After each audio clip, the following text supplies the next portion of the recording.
Yang jadi masalah ialah kenapa saat ini petani itu disuruh untuk registrasi lahan. Kenapa petani harus diributkan dengan itu? Nah, manfaatnya apa?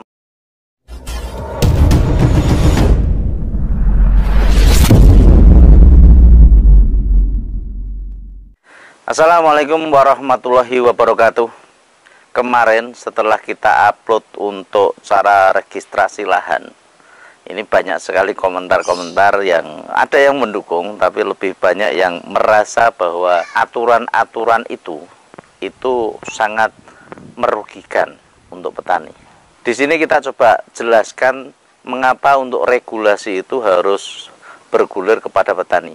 Mungkin sebagai prolognya mungkin saya akan bercerita dulu, di mana saya dulu memang anaknya seorang petani. Dan kebetulan orang tua saya itu ialah petani padi.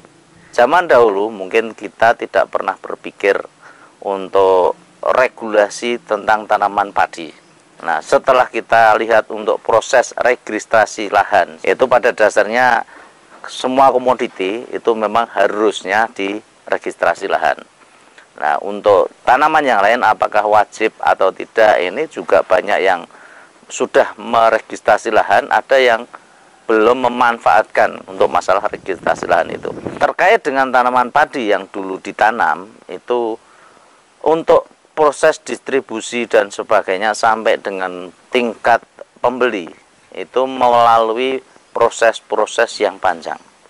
Sehingga bukan menjadi sebuah rahasia lagi apabila petani itu begitu panen masa, harganya akan turun, harganya akan rendah, dan petani di situ merasa akan dirugikan. Berbeda dengan keadaan yang di kota saat ini, katakanlah untuk beras contohnya.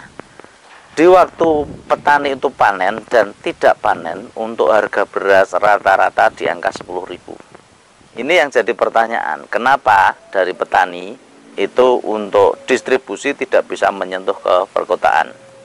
Secara otomatis apabila panen itu masih melewati tengkulak kecil, tengkulak besar, pengepul dan sebagainya, sehingga jalur-jalur distribusi inilah yang dimanfaatkan oleh mereka. Kita berharap kalau seandainya petani itu bisa menjual langsung distribusi kepada masyarakat-masyarakat yang di kota yang notabene bukan petani, kemungkinan kesejahteraan dari petani ini luar biasa.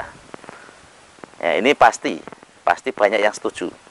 Bagaimana dengan porang? Untuk porang pun dengan adanya registrasi lahan ini kita berharap, karena kemarin kita sudah sowan ke pabrik porang ya.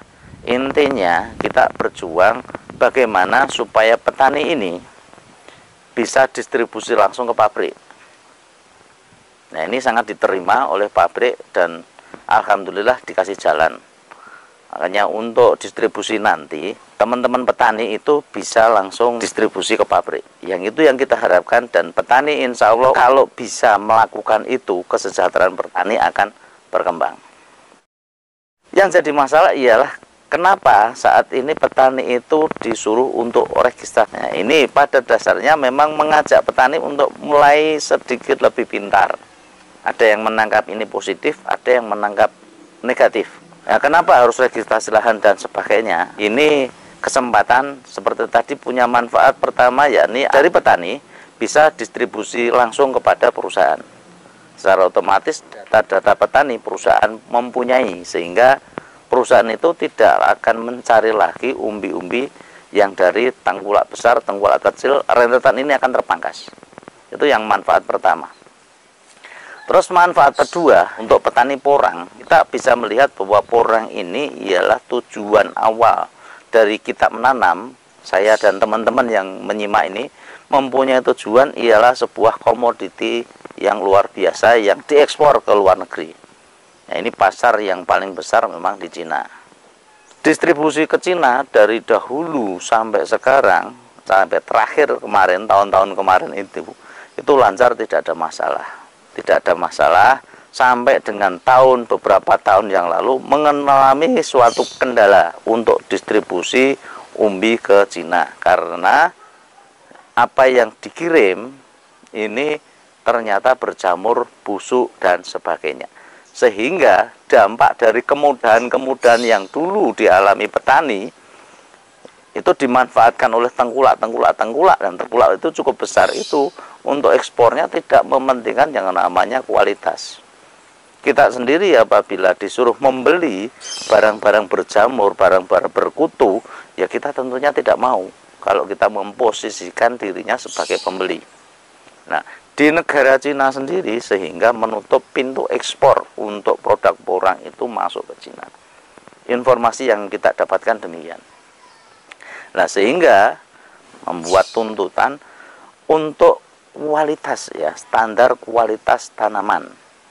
Sehingga proses pengecipannya nanti, pengeringannya nanti harus dikawal, standarnya punya standar seperti ini dan tanamannya seperti ini. Data-data ini sangat dibutuhkan untuk proses distribusi produk porang ini ke negara tujuan, supaya keran ekspornya itu akan segera dibuka.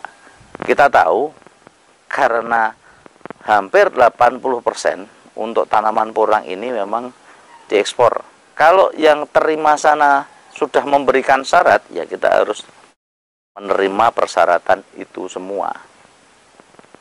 Nah, ini yang dibutuhkan ialah data-data dari petani. Kenapa petani harus diributkan dengan itu? Nah, manfaatnya seperti tadi yang pertama. Ya, ini pertama, petani distribusinya ke pabrik secara otomatis akan bisa langsung. Nanti bisa kita bantu untuk distribusinya ke sana. Aturannya bagaimana, cara-cara bagaimana, silahkan WA. Ini yang kita harapkan ke sana. Kualitas standarnya secara otomatis produk yang akan didistribusikan oleh pabrik, persyaratan-persyaratan itu membantu pabrik dan membantu juga untuk pemerintah dalam mengurus untuk kerjasama dengan negara tetangga, karena tujuan kita ke sana. Makanya diperlukan yang namanya registrasi lahan. Kalau tidak mau registrasi lahan, terus pembelinya tidak mau beli, terus porang kita mau dikemanain.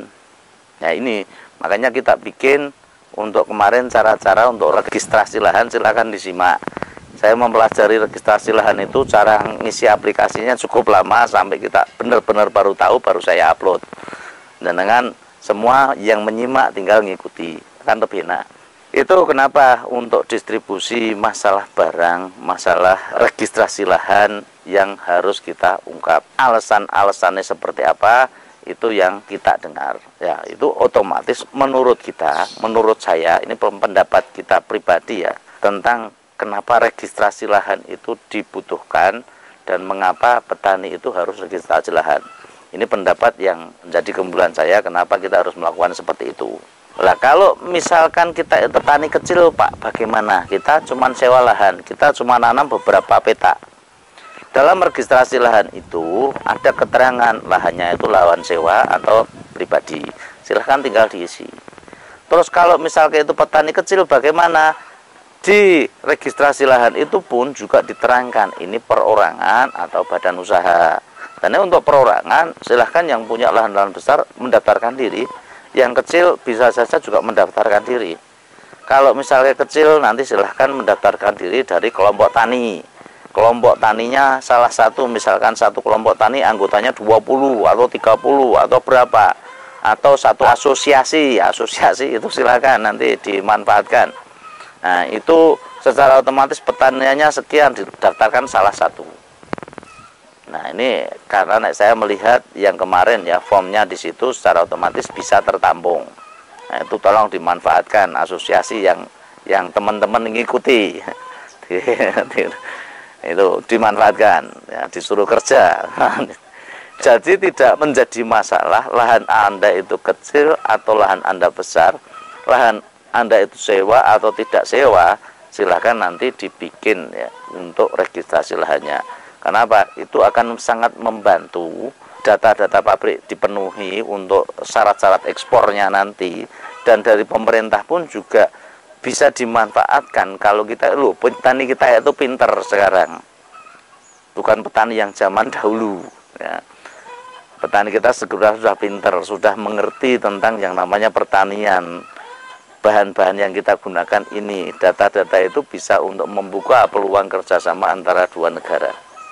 Ini jangan ditanggapi dengan hal yang akan mempersulit. Nah, kita coba diajak maju dengan regulasi ini supaya petani menjadi pintar, menjadi cerdas. Mari petani selalu bersatu supaya harga untuk komoditas yang kita tanam itu memperoleh harga yang terbaik. Saya sangat senang sekali dan saya yakin semua petani setuju kalau petani itu bisa distribusi langsung ke pabrik dengan harga yang tidak melalui tahapan-tahapan yang ada, dan ini memangkas distribusinya langsung ke penjual. Ya, ini yang mungkin banyak pengepul yang mungkin agak gusar ya dengan konten saya kemarin dan konten saya ini.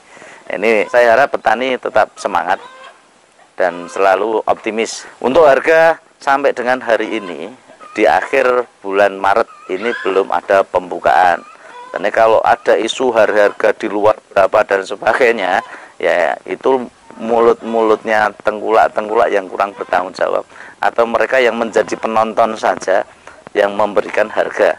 Nah, kita selalu akan update nanti untuk harga porang di 2022 setelah pabrik buka. Karena pabrik-pabrik ini juga akan melihat, dia akan mulai produksi kalau persyaratan dari pabrik ini sudah dipenuhi.